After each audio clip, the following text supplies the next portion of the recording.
Rumors abound that Games Workshop has been firing employees who have their own YouTube channel, streaming on Twitch, Discord, focusing on Warhammer.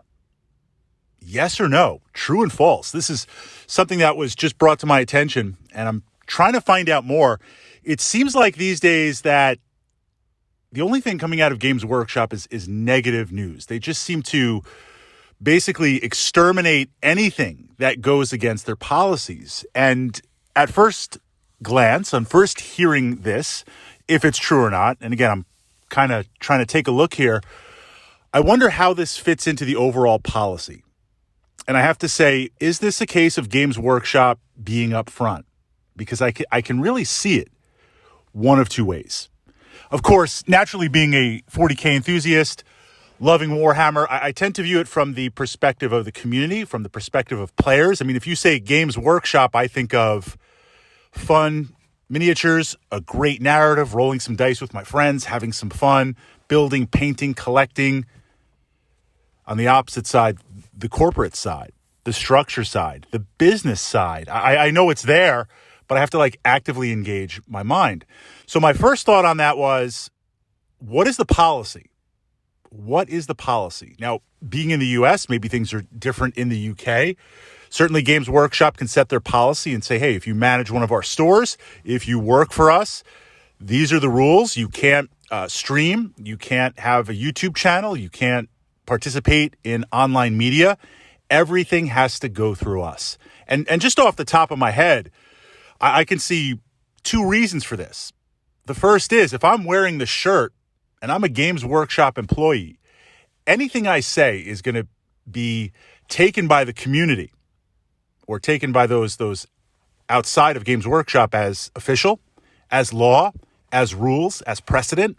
So from that perspective, if I stream my game and I say, oh man, this unit is not very good because look, I'm just getting killed all the time. Whether it's true or not, that's an official position. I understand being an ambassador, being a representative. So from that perspective, yes, I could see, if such a policy exists, the importance of that policy. And we're not even getting into protecting IP and trying to trademark Space Marines and all that type of stuff that we saw in the past. We're just talking about what's the official word. You're a spokesperson for the company. So, okay, that makes sense.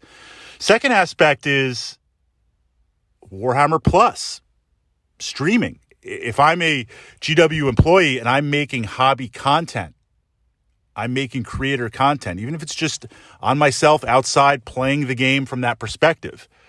And I have to say, there is a difference between certainly working for Games Workshop, I'm running a GW store, or I'm involved in the corporate side, versus I'm part of my own hobby store, my own gaming shop. I'm a manager there.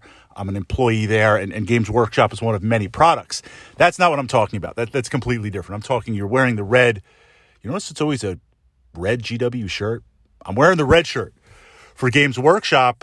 I can see that, because if I'm creating content, even if I'm not an official ambassador and I'm not viewed as that way, if I'm creating content, one could make the argument, agree or disagree in the comments, that this is taking away from the pipeline of Warhammer Plus. Now, look, we were promised we were going to get new content and battle reports every day. So if I'm producing stuff outside of that and players are gravitating towards that and watching that, regardless of production and quality for the moment, then I'm not in the GW pipeline to sell subscriptions, sell me limited edition models, sell me upgrades, sell me paint pots, sell me everything else, hard sell or soft sell through Warhammer Plus. So I could really see that perspective. And then there's the bigger question of, and I don't know the answer to this, then I'll turn it over to you guys in the comments.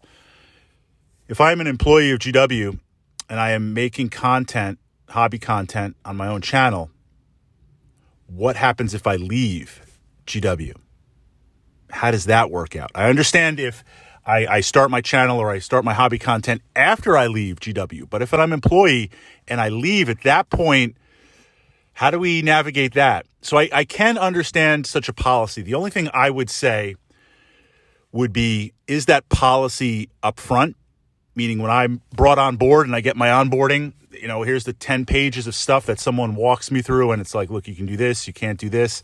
And maybe I get a brief explanation of why from my manager, just so I can be educated and I can be aware of it.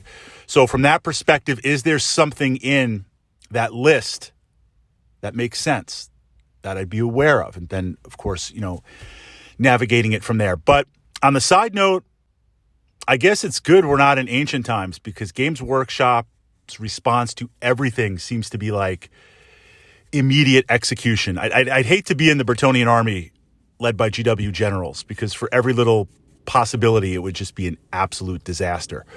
But sometimes I could possibly see that perspective. Okay, your thoughts. I'm going to try and dig up some more on this, because it's certainly very, very interesting from this perspective. Agree or disagree?